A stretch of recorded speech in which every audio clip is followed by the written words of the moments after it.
I was invited to speak in Dubai, and that was a bit further in the Netherlands. It didn't make any sense to fly to Dubai to speak about a trip I did to promote sustainable mobility. So I thought the only logical way to get to Dubai was to take the train and public transport. This is Transit Unplugged. I'm Paul Comfrey. Good to be with you on another edition of the world's leading transit executive podcast, Transit Unplugged News and Views this week with Mr. Wiebe Wakker, who is a speaker and sustainable adventurer. I can't wait till you get to hear his interview. I recently met him, and when I was in Dubai for the UITP conference, he was one of the keynote speakers, and his story is fascinating. You can hear his interview a little bit later. We're also going to take a look at some of the news highlights from this last week, including the COMTO conference and a big purchase in the software industry. And finally, the future public transportation at the end of today's program features the ways people are getting people back on the bus and back on the train. We'll take a look at what's happening around the industry. All that on this episode of Transit Unplugged News and Views. And now a look at our news headlines. I recently just returned this past weekend from the COMTO conference, the Conference of Minority Transportation Officials, which was being held in Fort Lauderdale, Florida. Close to 1,000 people were there. It was a massive conference. Again, I think evidence that people are ready and willing to get back together in large groups, and it was done safely. And a great conference was put together by April Ray, the new CEO of COMTO. Very well organized, the agenda, the fun events after. There was a cruise one evening put on by the local chapter. And it was just a wonderful conference with great content. I was able to meet Veronica Vanderpool, the new deputy FTA administrator. It's funny, I just interviewed her for my book, Conversations on Equity and Inclusion in Public Transportation. Her and David Kim, the just passed Secretary of Transportation for the state of California. And they were both there, and I got to talk to them both quite a bit. Veronica was quite the hit at the conference, speaking multiple times, lots of applause, just lots of energy, a great addition to the Federal Transit Administration. Bravo, Nuria, on bringing her in. Was also excited to be there on behalf of NATA, the North American Transit Alliance, where I serve as executive director. We were able to do a scholarship again this year, a $2,500 scholarship that was awarded at their scholarship banquet, which was phenomenal. A lot of the recipients were able to be there in person and receive their awards there and kind of talk about what they're doing with them. Either they were on video or in person. The NATA scholarship went to a young woman who's a PhD transportation geography student. She was not able to be there. She's traveling abroad for her studies, but we're excited to be able to do that. I was also able to meet with the board of directors for Latinos in Transit while I was there, and talk with Alva Carrasco, who is the president of the board, and also my good friend Harold Humphrey and his wife Suzanne were there as well, and got to talk with all of them and attend their breakfast. And we're excited. NATA, the North American Transit Alliance, has also offered them a $2,500 scholarship. It'll be their first one they've done as a group. And we're also doing it with WTS. I was able to talk with Sarah Stickler about that. And so we're excited about the opportunities to extend those scholarships. And it was wonderful and very inspirational to hear the students talk about what they're going to do with their degrees that they're going to get. And the whole conference had a bent toward equity and inclusion, which, of course, is the topic du jour right now in the industry. Very excited about that. A wonderful conference. I do plan to have April, the CEO, April Ray, on the podcast for our July 27th episode.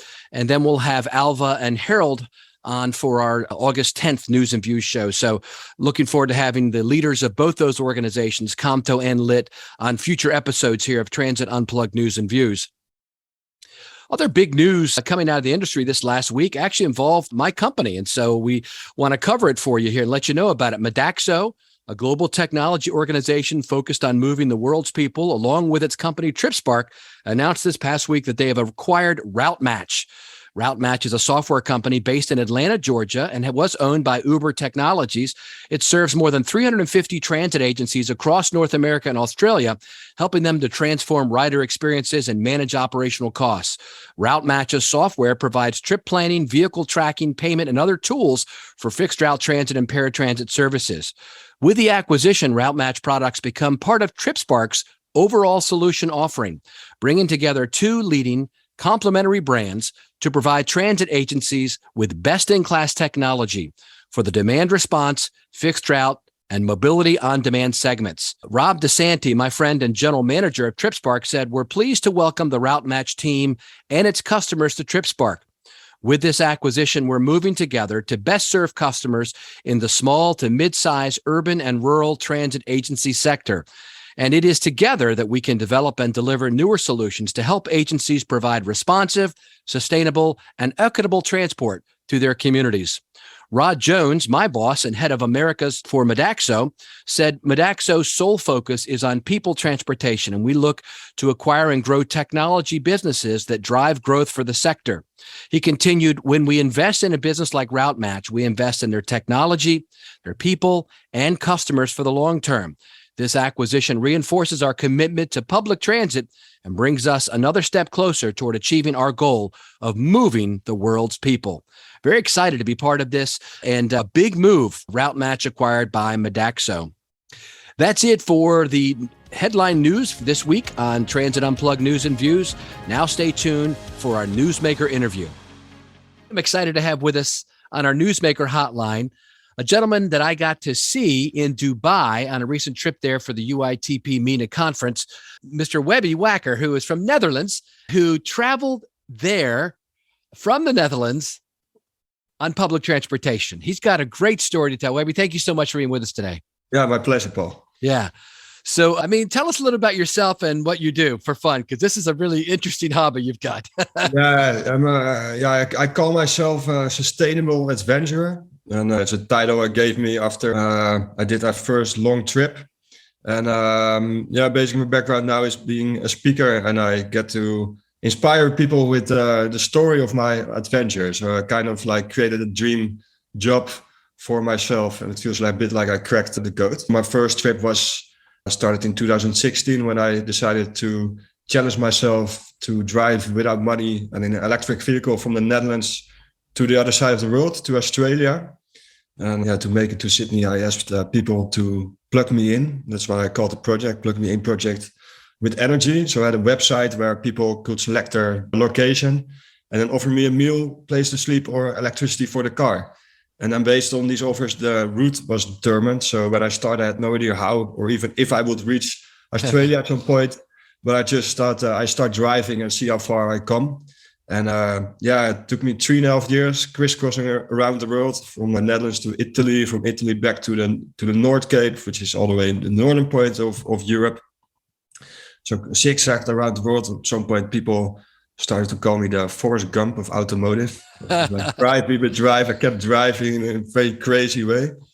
And I did it a bit to make a point about sustainable mobility, making a point about electric vehicles, because they basically back in that time, people had a lot of prejudices about EVs. They thought they're not reliable or you cannot cover long distance with them. So I thought I'm gonna beat all those prejudices by driving one to the other side of the world. That's amazing, man. Yeah. And how did you support yourself during the 3-year trip? Yeah, so basically I really did it without money. It was really the goal to be dependent on the generosity of strangers. Okay. I just traveled from plug to plug, from one host to another who offered me something online. But of course, sometimes I ended up in a city or town where nobody had offered me something beforehand. So I had to really be creative and making connections and approaching people to find people to help me. So I just talked to people on the street, knock on someone's door. Even went dumpster diving when I didn't have a meal for a few days. And that led to really a lot of interesting meetings, like with people I didn't expect to meet. And also sometimes ended up plugging my car in at the supermarket or IKEA or something, because they had free charging stations for right. Electric cars. And that's how I kept going. And actually in Asia, when I arrived in Asia, it was way more easier, because the level of hospitality is so much bigger over there. And definitely with my blue station wagon, which you don't have in Asia, I got a lot of attention. So then when I entered a village, then people already approached me, they want to see what's this car that doesn't make any sound. That's quite weird for them, of course, because they've never seen an EV before. And sometimes I had to make money, because it happened a few times that I need to ship the car across the ocean or a sea. Oh yeah. So actually in the first trip, I was also in Dubai. So I had a job there for 3 months. Or in Malaysia, I just took everything I could get my hands on, working as a cleaner, as an extra for TV commercials. Basically lived day by day and see how it went. What gave you this idea, Webby, to actually do this? I mean, it's very unique. Yeah, I wanted to. It started as my graduation project. I did a study at the University of Arts, and I always, for a long time, had a dream to travel around the world. But I wanted to do something creative and something different. And I really wanted to do it without money, to be dependent on the generosity of strangers, and to challenge myself to overcome some like personal barriers of which I knew it was going to help me at a later stage in my life. So, I knew, because I was going to travel without money, that I needed to come up with a good plan, or at least a good concept to create value for people to go help me out. And then back in the day, back then, the sustainability team was something that everyone was talking about. But honestly, I was not super interested in sustainability, but kind of used this story as a higher purpose linked to my desire to go on an adventure.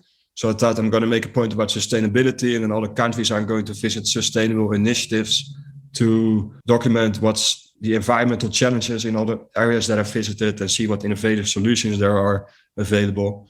And that was the value that I created, and people started to help me because of that. And also just, because they liked what I was doing. Just created a whole project that was like an extension of myself, included all things I learned at school, like marketing, account management, and being creative. And sometimes it turned out in the Plug Me In project. You generated quite a lot of attention as you went along. I mean, I saw the videos at the conference, and I mean, when you got to Australia, I mean, you were like on TV. It was a big thing, right? Yeah, it was crazy. Definitely when I finished in Sydney, it brought a lot of attention. Like, we drove in a parade of electric cars over the Harbour Bridge. They guided me to the finish line. And at that point, there was a TV helicopter above us, like broadcasting live on national television. And that day, it was a bit of like global sensation with coverage on CNN, BBC, The Guardian, Bloomberg. I was basically everywhere at the time. It was pretty crazy. That definitely, because it started as like a bit of a wild idea at my university, and then turned out in something. Now, how did you use Twitter, or tell people, how did you communicate to people what you were doing, each day along your journey? I used social media to broadcast to cover my stories. I used all my Twitter, Facebook, Instagram, YouTube to share my story. Yeah. I got to see some of them. They're pretty phenomenal. If people, we'll put links to them on the website as people come and check out the show if they want to see. So you finished that trip up when, Webby? When did you get to Sydney? I arrived in Sydney in April 2019. Okay. Actually, after I finished, my trip was extended to New Zealand. I spent a few months there, and I returned home September 2019. Okay. And then, of course, COVID hit the world shortly after that. So what did you do since then? And tell us about your most recent trip that's been pretty wild that I've been following. Yeah, since then, as soon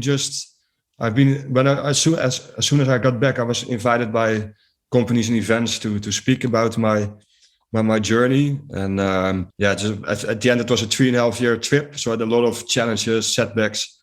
So I use my adventure and my lessons kind of as a metaphor to talk about perseverance, collaboration. And so I'm speaking around Europe. And since I got home, like, I didn't watch that fake sustainability guy anymore, because I visited all those projects, I really got interested in sustainability and more caring. So since then, I try to live a more sustainable life. So every time I'm being invited to an event, I try to travel there in a sustainable way. So last year I went to London. That's only a 4-hour train ride. Then the end of the year, I was invited to speak in Oslo in Norway. So I took an electric car and drove to Oslo in 3 days. And I was invited to speak in Dubai. And that was a bit further away from the Netherlands. But to me, it didn't make any sense to fly to Dubai to speak about a trip I did to promote sustainable mobility. My car had become a museum piece. So I thought, like, the only logical way to get to Dubai was to take the train and public transport. And at that point, I didn't even know if it was possible at all. I thought it's a long distance and you need to cross the sea also. So I started to research if it was possible at all. And I found out it was quite challenging to research that. Like, if you take a plane and you go to a website, you select your end destination, and with one ticket you can get there. But doesn't quite work like that with public transport. Yeah. So like a variety of websites. Seat 61 was my personal favorite one, and a lot of like the websites from local operators. And with that, I found out it's actually under normal non-COVID conditions, quite easy to get all the way from Europe to Turkey and Iran to the Persian Gulf. And then it's only like one ferry to Dubai. Now with COVID, a few trains were not going, so I had to take like a few buses. And then I had my plan ready, and I basically just started going in early January. And so I saw you in Dubai when you spoke to the 1,200 delegates there at the UITP MENA conference about this whole thing. And then you had quite a journey back. Yeah. Tell us about that journey back, going through Iran and all that. Journey back. So we'll tell short about the journey to Dubai, because in the journey to Dubai I was planning to go to Turkey and then to Iran. But when I got to the Iranian border, it appeared that the border was closed. And there was a little bit setback because it was important for me to go to Iran, because that was the only way to do it completely without flying. And now I needed to make a detour via the Kurdistan region of Iraq. From there, I could not continue flying. So I had to fly from Kurdistan to Jordan to skip southern Iraq and Syria, continued by bus to Saudi Arabia, and then took a train to Riyadh, and was only a bus ride to the Emirates. So on the way back, I spent about six weeks in Dubai, and by the end of that time, Iran opened up their border. And for my first journey, I visited 34 countries, and Iran became my favorite country. So I really wanted to go back, and that's why I was also sad that I could not enter on the first journey. But it was good because now I had some more time to spend in Iran, because I didn't have a deadline. So I spent about 10 days in Iran or something, and it's an amazing country. It's like the hospitality, and the people there are so friendly and hospitable and nice and everything. And they really made my stay there special again. And also the trains are quite interesting with like everywhere Persian carpets, and they offer all you kind of amenities, and it was so good. And then after Turkey, I went back after Iran, I went back to Turkey, and I basically did kind of the same route in reverse. Yeah. What did you think about the food along the way? Were you able to eat and sample a lot of the local delicacies? Definitely. I love food, definitely Asian food. So everywhere made stops and tried to get some local food, and Iranian food is quite good. A lot of kebabs and saffron and all special ingredients that they use. So I love that. And I think that was one of the nicest things also about traveling with public transport. Like, it's not that because if you fly from Amsterdam to Dubai, it takes a few hours and you're in a complete different environment. But now if you travel by train, you see like the scenery gradually changing. Not only the scenery, but also the culture and people. So every stop, you can explore something new and try something different. And that's just great about it. Yeah, it's very inspiring. What do you have next coming up? I don't have a big adventure planned right now. Okay. So I'm still writing the book about that electric car trip. Okay. I want to have that finished this summer. So that's my big project that I'm working on. And as soon as I have that released, then I allow myself to make some new adventures. Wiebe, you're an inspiration to us, and living in a sustainable way, learning to travel all the different modes of public transport, to even cross international borders. Phenomenal, man. Yeah, thanks. It's a pleasure doing it also. It's a lot of fun. Well, we'll let people know how to stay in contact with you, because I think as a result of this show, you'll get more people who want to follow your adventures and also to see the great ones you've already done. Thank you so much, and best wishes as you continue to share the message of sustainable living. My pleasure, Paul. And thanks for having me. Hi, I'm Elea Carey, a communications consultant who loves working with public transit agencies. Marketing is about communicating with your public to promote your services and build support, whether it be for greater ridership, public awareness, or to build support with key stakeholders for initiatives. But when you're marketing, remember the importance of communicating about what you're doing internally. When you tell people in your organization what you're up to, you reduce duplicated efforts, you coordinate for greater impact, you access more consistent budget support, and you can elevate your own expertise. This healthy internal process starts with a written marketing plan, even just a one-page document that declares basics like goals, budget, and timeline. Then you need to circulate this document. Does HR need to have a look? Very likely, because the people they're hiring will probably see the ads you're placing. It's also a good idea to share your plan with ops so they can inform operators who might otherwise only learn of the plan when the riding public sees it in the marketplace. Finally, your executives will of course need to know your plans so they can give you the nod on budget. But I also encourage anyone in marketing to keep your work visible at the executive level so your senior department officials can keep the importance of communications top of mind.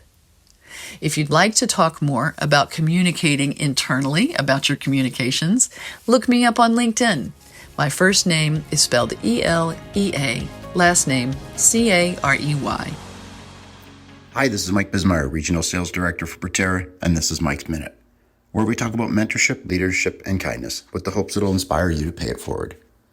Well, inspired I was, as this past week I traveled to 4 agencies in Canada over 4 days, all that couldn't wait to tell me about random acts of kindness or outreach they were doing in their communities, knowing that I quite often speak about it here on the Transit Unplugged podcast. One agency was working with youth through the Rotary Club, helping mentor them and getting them ready for future endeavors within the community. Another agency working with the food bank and a women's shelter, and a third agency had one of their own operators that volunteered to be an interpreter for local community and refugees that were bringing in from the Ukraine. Again, all amazing examples of people going above and beyond in the transit industry. And what's really interesting is this checks all boxes: leadership, mentorship, and kindness. And it shows the value and importance of having a cause and letting your employees be empowered by helping someone else in the community. Thanks to all the amazing people out there. Thanks for what you do. Kindness is cool. Have a great day. And now a look at the future of public transportation. As we know, public transit agencies are struggling to come to grips with the possibility that daily commuters may never come back at the levels they were pre-pandemic. Bloomberg News recently put out a story about this, and we're going to talk about it some today and what some potential solutions are that some transit agencies around the world are looking at. Authorities across the country and across the world are sometimes even leaning on promotions and price cuts in an attempt to recover lost ridership with the rise of remote work during the pandemic. But long-term budgets may need to be adjusted to account for fewer ticket sales, lower ridership. It's a tough reality for systems already struggling to fund improvements and general upkeep. Jim Aloisi, a professor in transportation policy and planning at the Massachusetts Institute of Technology, MIT, said a lot of agencies are going to hit the fiscal cliff either next year or the year after. It's not going to be pretty. The problem is structural, and it has to do with how agencies have relied too heavily on fare revenue. Some transit systems are holding out hope ridership will eventually return, but others are adjusting to a new reality. Unless the government steps in or new sources of revenue are found, many agencies may be left with two choices. They can either cut back services or raise fares, neither of which will help to bring riders back. Here in the U.S., many transit systems received unprecedented amounts of funding from the federal government to help them during the pandemic adapt to the realities. And so there were several acts called the CARES Act and the CRISA Act and the ARPA Act, which helped fund operating dollars for these transit systems. But many of the larger ones, and even now some of the mid-sized ones, are saying that they're running out of those funds by the end of this year or the end of this fiscal year, which is to come. And so the head of California's Bay Area Rapid Transit, Bob Powers, says his department can continue to put funding obligations on riders.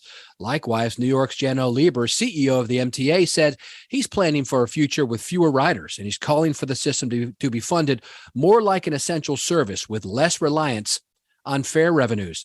The MTA, which runs New York subways, buses, and commuter rails, has been feeling the effects of remote and hybrid work schedules for the past 2 years, with many commuters at home at least for part of the week.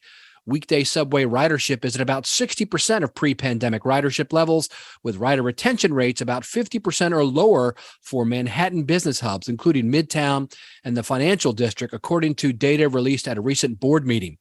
Fare box collections are hundreds of millions of dollars below budget, and the agency, which is the largest mass transit provider in the U.S., is facing a potential $2 billion deficit in 2026, in addition to the risk of using up its federal coronavirus aid before it's set to run out in 2025.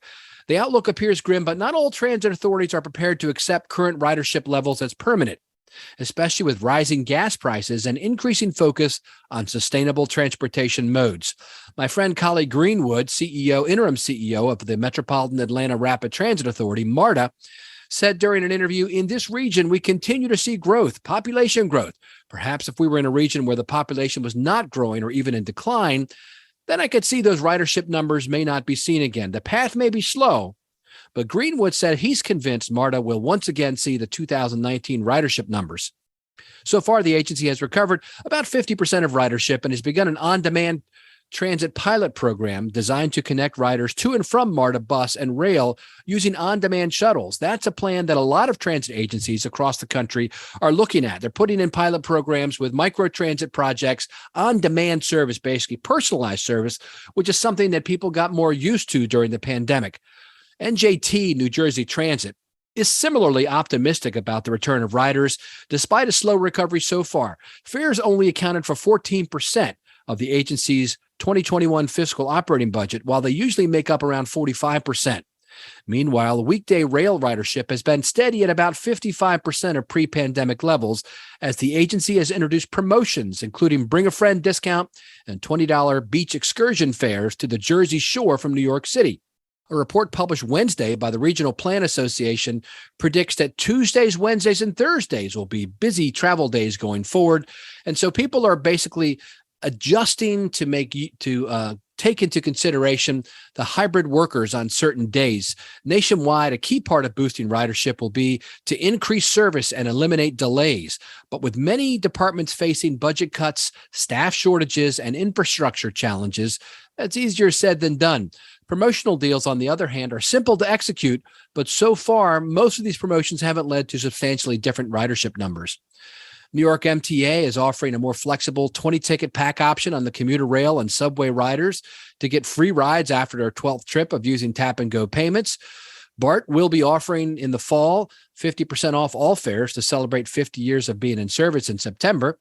The Los Angeles County Metropolitan Transportation Authority's one-day and 30-day passes have been discounted by 50%. The Chicago Transit Authority has lowered its 30-day full fare passes by about 29%. And WMATA in Washington, D.C. is offering cheaper late-night Metro rail tickets in addition to reduced fares for unlimited weekly and monthly passes. The WMATA Transit Authority Board Chair Paul Smedberg said, "There's no doubt that there are challenges ahead beyond our next fiscal year, but with discounts, better service, new stations, and additional projects, a better customer experience could bring riders back in force." And he says Metro is well poised to support the region and grow ridership. And that is what people are seeing across basically across the world and across the country, is a customer focus is what's required to get people back on the bus. As I mentioned, there's a lot of movement in the industry to see that ridership is now not the number one focus. Ridership now has slipped actually to number 2 in APTA's recent Transit Agency Performance Indicator survey. Now, customer satisfaction is the number one key performance indicator that transit agencies are focused on. And number 3 is access to mobility options. They've done a number of customer experience improvements, such as adding in contactless payment solutions, on-demand applications, common payment platforms, mobility as a service applications. These are some of the improvements that transit agencies have made. And now they're focused on reliable and consistent service. Environmental considerations, making sure that transit agencies and the services they provide are convenient and fit into the lifestyle of riders, and that riders can be made aware of all options, and that they trust the network end to end. They have access to polite assistance, that there are multimodal journey opportunities available, and that the service is safe, accessible, seamless, easy, and quick. Transit agencies' response to some of these customer needs have becoming more deliberate and commercially minded about attracting customers back and recognizing what customers really value and offering a clear value proposition to their customers, what businesses often do. They want to get the basics right: real-time information, arrivals, crowding, hygiene, safety, and they want the end-to-end journey to work for their passengers. They want to be partners together in delivering seamless mobility, and that could mean door-to-door service in some places, or at least curb to curb. They're also looking at development goals that have to be sustainable, and transport have to support these. And transit agencies are engaging in dynamic feedback with customers with digital tools and app interactions, and tying the value propositions that we talked about to the passengers' daily lives. The 9-to-5 travel market is shrinking because of hybrid work and other reasons. So transit agencies now are taking commuter services and rail and bus and pivoting to new markets, new trip purposes, and travel times. And really, they're focusing on customer service. Some ideas that I would propose for transit agencies to consider that came out of a UITP study out of Australia that I agree with, say, number one, that you should recognize and reward customer-facing service workers for providing real service, connecting with customers as real people to support their journeys. Number two, providing customer service training to drivers and the tools for all customer service staff to provide real-time feedback to supplement data-driven responses. And number three, rating systems through transport planning apps with direct sharing of data with operators and agencies to better understand customer needs. Just some of the things that you can do as a transit agency to meet the needs of today's customers, reaching out to them and inviting them to once again get back on the bus.